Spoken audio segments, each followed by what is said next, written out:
Hi welcome to my YouTube channel. My name is Rakesh.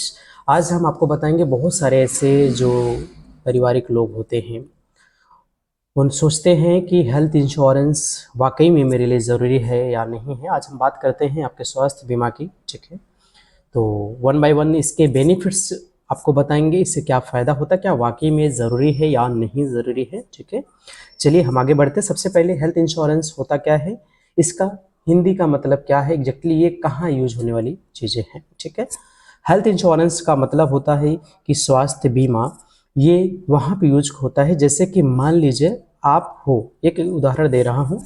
ठीक है, आपके यहाँ कोई बीमार पड़ जाता है और वो हॉस्पिटलाइज्ड हो जाता है, यानी किसी भी अस्पताल में भर्ती हो जाता है, और उस कंडीशंस में उनका जो भी बिल आता है, जो भी उनके रूम के चार्जेस है, बेड के हैं, आईसीयू के हैं, डॉक्टर के फीस होते हैं, नर्स के चार्जेस, ब्लड टेस्ट होते हैं, बहुत सारे खर्चे आते हैं।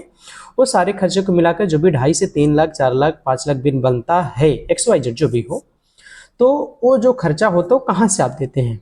बाय डिफ़ॉल्ट आप अपने जेब से देते हो, कहीं ना कहीं आप कोई चीज़ गिरवी रखते हो, किसी से बारो करते हो, किसी से मांगते हो, तो वो चीज़ें आपको मिलती हैं।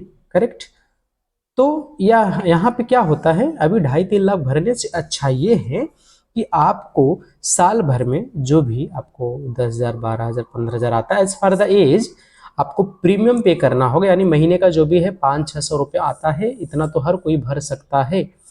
और इसमें क्या फायदा होता है, अगर आपके परिवार को उन साल भर में किसी भी प्रकार का कोई दिक्कत हो, चाहे वह बीमारी को लेके हो, चाहे कोई एक्सीडेंट हो, किसी भी दिक्कत होती है, अगर हॉस्पिटलाइज्ड होते हैं, उनका जो वहाँ का इलाज का खर्चा होता है वो पूरी कंपनी पे करती है।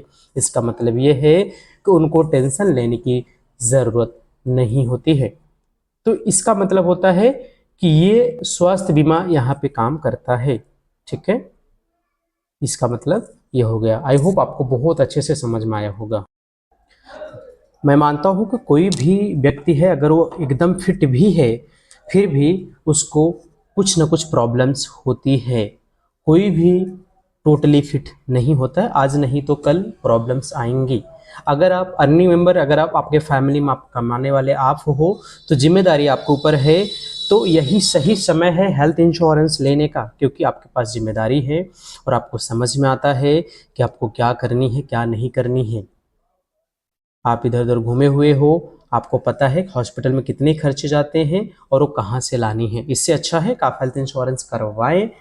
ठीक है, दूसरी चीज़ है, मान लीजिए आप फिट हो, आपकी फैमिली तो फिट नहीं, आपके बच्चे तो फिट नहीं है, वो छोटे छोटे बच्चे हैं, अभी बारिश का मौसम चलो, बहुत सारे प्रॉब्लम्स हो सकती है, गर्मी ज़्यादा पड़ रही है, तो कहीं ना कहीं कुछ दिक्कतें होती हैं। जो आप जेब से देते हो वो आपको नहीं देना है।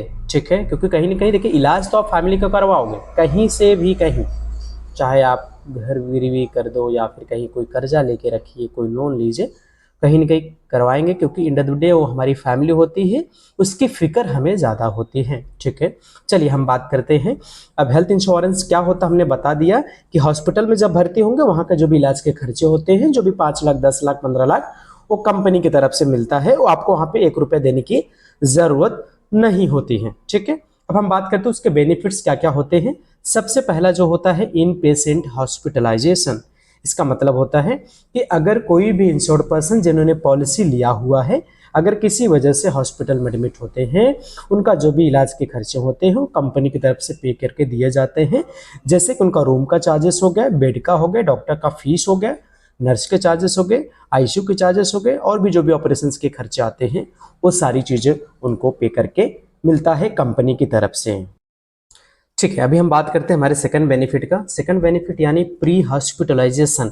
प्री हॉस्पिटलाइजेशन का एग्जैक्ट हिंदी मतलब ये होता है, अगर मान लीजिए, जैसे कि उदाहरण के तौर पे मैं आपको बताता हूँ, आपको मान लीजिए छोटी मोटी प्रॉब्लम्स हो जाती हैं, आपको मान लीजिए फीवर हो गया। ठीक है, आप क्या करते हैं, नियर बाई जो मेडिकल स्टोर होता है वहाँ से आप दवा लेते हैं, या फिर जो भी क्लिनिक्स होते हैं आप वहाँ से दवा लेते हैं।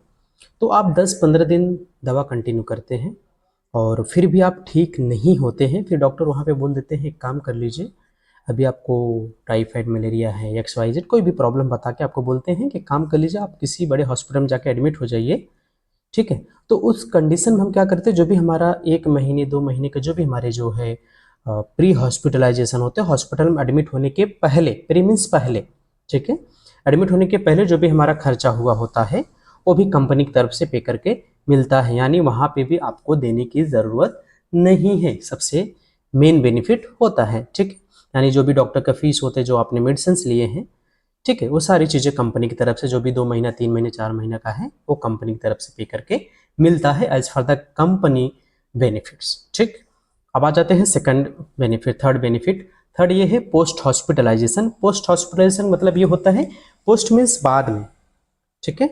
बाद में इंस्टेंस मान लीजिए अगर आपको किसी वजह से, जैसे आपने भर्ती हुए हो, प्री की वजह से आप भर्ती हुए हो, आप दवा वगैरह कंटिन्यू आपका चल रहा है, और जब आप डिस्चार्ज होते हो, डिस्चार्ज होने के बाद भी डॉक्टर कुछ ना कुछ आपको दवा लिख के दे देते हैं, ठीक है, कि आप 1 हफ्ते के बाद आइए, 2 हफ्ते के बाद, कितना भी आप फिट क्यों ना हो जाइए, फिर भी डॉक्टर जो होता है दवा आपको 1-2 महीने के लिए लिखता ही है।